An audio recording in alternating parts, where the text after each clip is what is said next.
Good morning, good afternoon, good evening. Welcome to Raven's Readings. I will be reading to you from The Tower Treasure.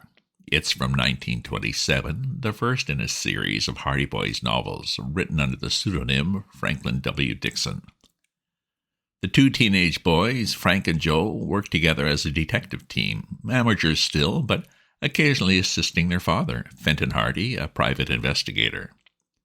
Last episode, it looked like the thief was the Tower Mansion's caretaker, but the boys weren't convinced. It seemed too obvious. Is this related to the stolen roadster? What do you think? I do readings twice a week. If you subscribe to my Substack newsletter, you'll get notified of my updates as soon as they're ready. If you enjoyed this reading or have other classics you'd like to hear, leave me a comment. Chapter 9, Red Hair. The arrest of Henry Robinson caused a sensation in Bayport, for the caretaker of Tower Mansion was one of the last men in the city whom one would have suspected of dishonesty. There was a great deal of public sympathy for the family, but little for the accused, as most people seemed to take it for granted that he would not have been arrested if he had not had something to do with the crime. But the Hardy boys were not satisfied. "I'm positive Henry Robinson is innocent," said Frank to his brother the next morning. "There's a great deal about this case that hasn't come to the surface yet. I have a sort of sneaking idea that the man who stole Chet Morton's car had something to do with this." "He was a criminal, that much is certain," agreed Joe. "He stole an automobile and had tried to hold up the ticket office." "I'd like to go back to the place where we saw the wrecked car," said Frank. "You never know what evidence we might find. There might be something there that would identify the chap." "I'm with you. Let's go this morning." So within the hour, the boys were on their motorcycles, speeding along the shore road toward the place where the speed fiend's car had been wrecked in the bushes. "I'd certainly like to do something to help clear Mr. Robinson," said Frank. "It's pretty tough on Slim and his mother and sisters." "We probably won't be able to do very much," said Joe. "If Dad can't clear him, I don't think we could help a great deal. But it's worthwhile trying." "It sure is," said Frank. "And I've had a hunch all along that we didn't investigate the wreck of that car closely enough." "Well, we'll make a thorough job of it this time." When the boys reached the scene of the wreck, they found the smashed car just where they'd seen it last. The tires had been taken, and some of the accessories that had escaped destruction had been stripped from the automobile, but the car had been so badly smashed that there were few evidences of disturbance. Leaving their motorcycles by the side of the road, the lads plunged down into the bushes and busied themselves examining the wreckage. Joe hunted through the side pockets in the hope that there might be papers or some other means of identification, but in this he was disappointed. There were no license plates, but Frank managed to secure the engine number, and this he jotted down in a notebook he carried. "Perhaps this will give us a clue. Although I have an idea that the fellow got this car in the same way he got Chet's, so it's probably a stolen automobile." For a time they rummaged around among the wreckage without success. Then at last Frank gave a low cry. "Here's something," he exclaimed. "Look." Joe came over to where he was standing, and Frank plucked something from the front seat of the wrecked car. Red hair. In his hand, Frank held a small tuft of vivid red hair. It was very coarse in texture, and the surprising part of it was that the hairs were not separate, but were attached to a sort of tough linen. "Why, it's part of a wig," said Frank, examining the hair more closely. "You're right," agreed his brother. "No human hair ever grew like that." Frank nodded. "Part of the fellow's wig was torn when the car was smashed up." "Oh, and that explains why Hardy and his witness couldn't agree on the color of the fellow's hair," exclaimed Joe in excitement. "I see it now," said Frank. "The man didn't wear the wig when he held up the steamboat office, and the minute he reached the car, he put it on again. That explains why Brown saw a red-haired man driving away in Chet's roadster, and why Hardy was positive that man wasn't red-headed." "Well, that's a real clue," exclaimed Joe. "Oh, we ought to tell Dad about this." "And we will too," said Frank, beginning to scramble through the bushes back toward the road. He put the fragment of the red wig carefully in an inner pocket, and then the Hardy boys started back toward Bayport. The clue was slight, of course, but still it served to clear up the disagreement as to the color of the hold-up man's hair. It also served to prove conclusively that the man who had passed Frank and Joe on the shore road at such breakneck speed and who had later wrecked the car was the same man who had stolen Chet's roadster and had attempted to hold up the steamboat ticket office. "I guess Dad will think we aren't such poor detectives after all," Joe exulted, as they brought their motorcycles to a stop in the yard of the Hardy home. Their father was in the library, but in their excitement the lads forgot to rap at the door and rushed into the room without ceremony. "Dad, we found a clue," cried Joe, when he saw his father sitting at the huge oak desk. Then he fell back, embarrassed, when he saw that there was someone else in the room. "Oh, beg pardon," said Frank, and the boys would have retreated, but Mr. Hardy's visitor turned round, and they saw it was Perry Robinson. "It's only me," said Slim. "Oh, don't go." "Perry has been trying to shed a little more light on the tower robbery," explained Mr. Hardy. "But what is this clue you're talking about?" "Well, it isn't about the robbery," replied Frank, "although it might have something to do with it, for all we know. It's about the red-headed man who stole Chet's car and who tried to hold up the steamboat ticket office." "Well, what about him?" "This," said Frank, taking the fragment of red hair from his pocket and showing it to his father. "The fellow wore a wig." Mr. Hardy examined the little tuft of hair closely. "Where'd you find it?" he asked. "In the wreckage of that smashed car." Mr. Hardy nodded. "That seems to link up a pretty good chain of evidence. The man who passed you on the shore road wrecked his car, then stole Chet's roadster, and afterward tried to hold up the ticket office. When he failed in that, he abandoned the roadster. He wore a red wig that he took off occasionally to confuse pursuers. If we could only find the wig, we might be able to get further information." "Do you think it might help us solve the tower robbery?" asked Perry. "Possibly." "The man was evidently a professional thief," explained Frank. "If he was smart enough to wear a wig, he was evidently an old-timer at the game. And if he failed in the ticket office hold-up, who knows but he might have been hanging around the city waiting for another chance." "Gosh, you might be right at that," exclaimed Perry. "I was just telling your father that I saw a strange man lurking about the grounds of Tower Mansion 2 days before the robbery. I didn't think anything of it at the time, and in the shock of Dad's arrest, I forgot about it." "Did you get a good look at him?" asked the detective. "Could you describe him?" "I'm afraid I couldn't. It was in the evening, and I was sitting by the window studying, and I just happened to look up, and I saw this fellow moving about under the trees near the wall. Later on, I heard one of the dogs barking in another part of the grounds, and shortly afterward I saw someone running across the lawn. But I thought it was probably just a tramp." "Did he wear a hat or a cap?" "As near as I can remember, it was a cap. His clothes were dark." "And you couldn't see his face?" "No." "Well, it's not much to go on, but it might be linked up with Frank's idea that the man who stole the roadster might have still been hanging around." Mr. Hardy thought deeply for a few moments.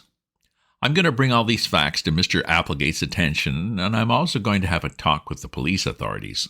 I don't think they have enough evidence to warrant holding your father, Perry." "Do you think you can have him released?" asked the boy eagerly. "Well, I'm sure of it.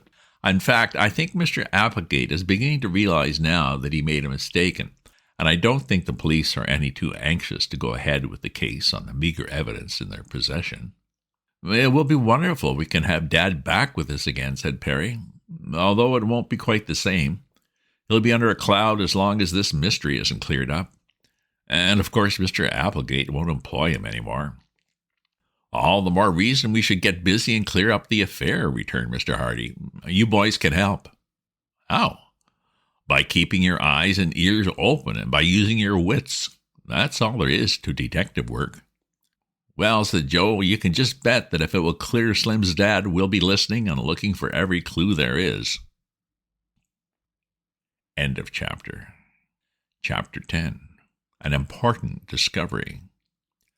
When the Hardy boys returned from school the next afternoon, they saw that a crowd had collected about the bulletin board in the post office. "Wonder what's up now," said Joel, pushing his way forward. Boy-like, he was able to make his way through the crowd with the agility of an eel, and Frank was not slow in following. On the board was a large poster, the ink on which was scarcely dry. At the top, in enormous black letters, they read, $1,000 reward. Underneath, in slightly smaller type, came the following. The above reward will be paid for information leading to the arrest of the person or persons who broke into Tower Mansion and stole from a safe in the library jewels and securities, as follows. Then came a list of the jewels and negotiable bonds that had been taken from Tower Mansion, the jewels being fully described and the number of the bonds being given. It was announced that the reward was offered by Herd Applegate. Why, that must mean that the charge against Mr. Robinson has been dropped, exclaimed Joe. It looks like it, said Frank. Let's go and see if we can't find Slim. All about them, people were commenting on the size of the reward, and there were many expressions of envy for the person who should be fortunate enough to solve the mystery. $1,000, said Frank, as they made their way out of the post office. That's a lot of money, Joe. I'll say it is. Frank continued, and there's no reason why we can't have as good a chance of getting it as anyone else. Oh, golly, if only we could. Why not, said Frank. Let's get at this case in real earnest. Of course, we would do what we could anyway, but $1,000, said Joe. Well, yes, it's worth trying for. Dad and the police are barred from the reward, said Joe, for it's their duty to find the thief if they can. But if we find him, we get the money. And we do. And we'll have the satisfaction of clearing Mr. Robinson, too. Joe, let's get at this case in earnest. We have some clues right now, and we can follow them up. I'm with you. Oh, but there's Slim now. Perry Robinson was coming down the street toward them. He looked much happier than he had been the previous evening, and when he saw the Hardy boys, his face lighted up. Dad is free, he told them. Oh, thanks to your father. The charge has been dropped. Gee, but I'm glad to hear that, exclaimed Joe. I see they're offering a reward. Your father convinced Mr. Applegate that it must have been an outside job. That is, that it was the work of a professional crook. And the police admitted there wasn't much evidence against Dad, so they let him go. I tell you, it was a great thing for my mothers and sisters. They were almost crazy with worry. No wonder, commented Frank. What is your father going to do now? I don't know, Slim admitted heavily. Of course, we've had to move out of Tower Mansion. Mr. Applegate said that while the charge had been dropped, he wasn't altogether convinced in his own mind that Dad hadn't had something to do with it, so he dismissed him. Oh, that's tough luck. But he'll be able to get another job somewhere. I'm not so sure about that. People aren't likely to employ a man that's been suspected of stealing. Dad tried 2 or 3 places this afternoon, but he was turned down. The Hardy boys were silent.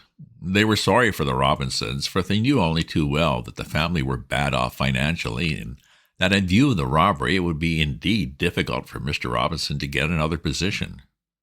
We've rented a small house just outside the city, went on Slim. It's cheap, and we'll have to get along. There was no false pride about Perry Robinson. He faced the facts as they came and made the best of them. But if Dad doesn't get a job, it'll mean that I'll have to go to work. Oh, but Slim, you'd have to quit school. I can't help that. I wouldn't want to, for you know I was trying to get the class medal this year, but oh well. The Hardy boys realized how much it would mean to their chum to leave school at this stage. Perry Robinson was an ambitious boy and one of the cleverest in his class. He had always wanted to continue his studies, go to a university, and his teachers had predicted a brilliant career for him.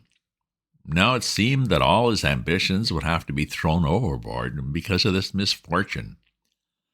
Oh, don't worry, Slim, comforted Frank. Joe and I are going to plug away at this affair until we get to the bottom of it. It's mighty good of you, fellas, said Slim gratefully. I won't forget it in a hurry. You've been pretty white to me all through this. Oh, shucks, muttered Frank, embarrassed. It's the reward we're after. Applegate is offering $1,000. Oh, I know it isn't altogether the reward, said Slim. You would do it to help anyway, and you know it. Look what you've already done. Oh, well, we're going to get busy, said Joe hastily. See you later, Slim. Don't worry too much. I think everything will be all right. Slim tried to smile, but it was evident that he was deeply worried. When he walked away, it was not with the light, springy, carefree step his chums had previously known. Well, what's the first move, Frank? Well, we'd better get a full description of those jewels. Perhaps the thief tried to pawn them. We can call at all the pawn shops and see what we can find out. Then we may be able to get a line on the thief. You know, he might pawn something here if he had to have the money with which to get out of town." "Well, good idea. Do you think Applegate will give us a list?" "We won't have to ask him," said Frank. "Dad should have all that information." "Oh, let's go and ask him right away." But when the lads returned home and asked their father for a description of the jewels, they met with a disappointment. "I'm quite willing to give you all that information," said Fenton Hardy, "but I don't think it'll be much use. Furthermore, I'll bet I can tell just what you're going to do."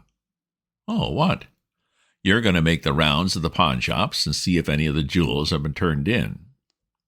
The Hardy boys looked at one another in consternation. "How did you ever guess that?" asked Frank. Their father smiled. "Because it's just what I would have done.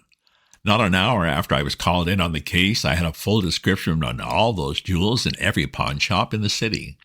More than that, the description has been sent to jewelry firms and pawn shops in other cities near here, and also to the New York police. Here's a duplicate list if you want it, but you'll just be wasting your time by going around to the shops. They're all on the lookout for the stuff already." Mechanically, Frank took the list.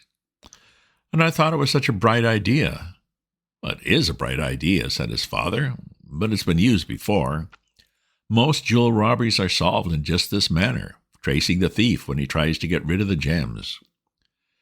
"Well," said Joe gloomily, "I guess that plan is all shot to pieces. Come on, Frank, we'll think of something else." "Out after the reward, eh?" said Mr. Hardy shrewdly. "Oh, yes, we'll get it, too." "I hope you do, but you can't ask me then to help you any more than what I've done. It's my case, too, remember?